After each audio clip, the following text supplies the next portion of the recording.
Hello Joshua level, Joshua 1 and Joshua 2. Welcome back with Teacher Juta. How are you today? How are you this morning? I hope all of you are just fine at home. Okay, today we are going to study chemistry.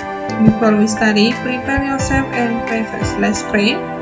Lord Jesus, we thank you for your blessing today. Now we want to study. Please bless and guide us so that we can understand the lesson. In Jesus' name we pray. Amin. Oke, hari ini kita akan belajar kimia. Kita akan melanjutkan materi kita yang sudah kita pelajari di pertemuan sebelumnya. Nah, jadi hari ini kita akan membahas 4 topik ya. Yang pertama adalah tentang adesi, yang kedua adalah kohesi, yang ketiga meniskus, yang keempat kapilaritas. Kohesi dan adesi. Gaya tarik-menarik antara partikel yang satu dengan partikel yang sejenis dinamakan kohesi. Dalam segelas air, terdapat gaya kohesi antara partikel air yang satu dengan partikel air yang lain. Gaya tarik-menarik antar partikel yang tidak sejenis dinamakan adesi.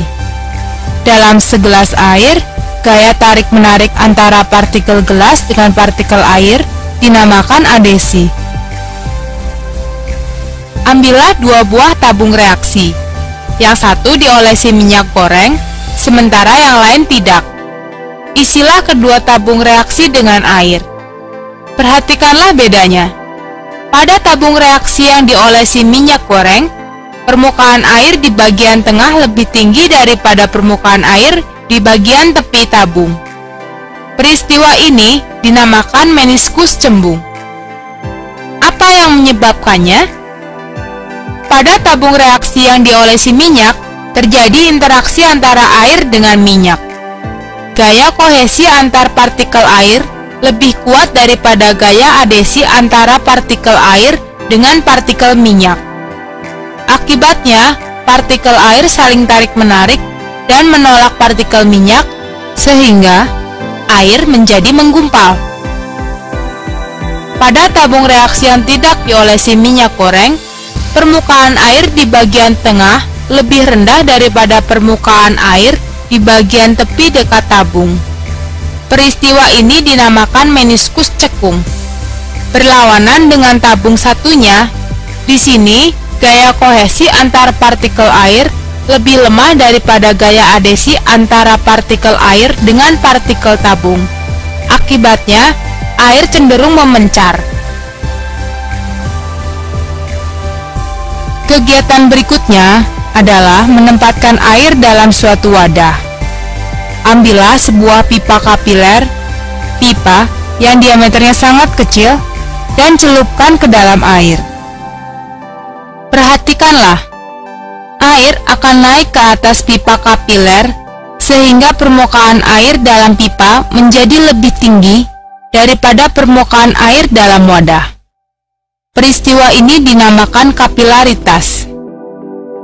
Kapilaritas adalah peristiwa naiknya permukaan air dalam pipa kapiler. Apa yang menyebabkan kapilaritas? Kapilaritas disebabkan karena gaya adesi antara partikel air dengan partikel pipa lebih kuat daripada gaya kohesi antar partikel air. Gaya adesi ini begitu kuatnya sehingga menyebabkan partikel air tertarik ke atas. Kapilaritas tidak hanya terjadi pada air saja, tetapi juga pada zat cair lainnya, misalnya minyak tanah. Kapilaritas sangat berguna dalam kehidupan sehari-hari, antara lain pada kompor minyak tanah. Kapilaritas menyebabkan minyak tanah merambat naik pada sumbu.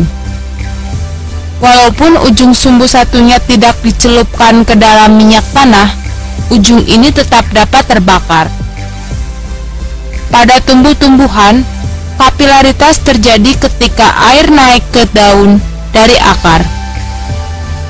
Air naik melalui pembuluh menyerupai pipa yang terdapat pada batang tumbuhan. Nah, selain itu, contoh-contoh lain yang bisa kita jumpai tentang peristiwa-peristiwa kapilaritas dalam kehidupan kita sehari-hari adalah yang pertama, menyebarnya tinta di permukaan kertas, yang kedua, menyerapnya keringat oleh kaus atau sapu tangan, yang ketiga, air kamar mandi ke tembok, yang keempat, terserapnya air di meja makan oleh kertas tisu. Nah, itu dia untuk contoh-contoh lain dari kapilaritas yang bisa kita jumpai dalam kehidupan kita sehari-hari. Nah, jadi untuk dari massa jenis, nah massa jenis itu adalah perbandingan antara massa dengan volume benda. Nah, untuk mencari massa jenis dari suatu zat cair, itu rumusnya adalah Rho sama dengan M per V, ya. Atau kalau yang ditanya dengan massa sama dengan Rho kali V. Nah, di mana Rho sama dengan massa jenis benda atau cairan, satuannya adalah kilogram per meter kubik, kemudian M atau massa itu adalah berat benda atau berat cairan, satuannya kilogram, kemudian V itu volume benda atau volume cairan, satuannya adalah meter kubik, ya. Nah, untuk contoh soal mengenai massa jenis ini, misalnya contoh soalnya, sebuah kayu memiliki massa 1400 kg dengan volume 2 meter kubik. Berapakah massa jenis kayu tersebut? Jadi yang ditanya di sini adalah massa jenis dari kayu. Nah, yang pertama kita buat dulu yang diketahui. Yang diketahui adalah M, ya, atau massa dari kayu tersebut, yaitu 1400 kg. Kemudian V atau volumenya 2 meter kubik. Yang ditanya adalah Rho atau massa jenis dari kayu. Maka Rho sama dengan M per V. Nah, maka sama dengan 1400 kg per 2 meter kubik.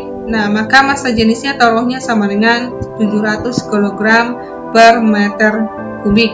Nah, jadi massa jenis kayu tersebut adalah 700 kg per meter kubik.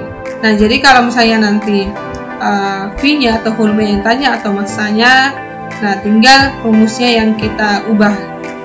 Nah, itu dia untuk mengenai pembelajaran kita hari ini. Saya harapkan anak-anak bisa paham atau mengerti apa yang sudah kita pelajari hari ini. Oke, see you next time and God bless you.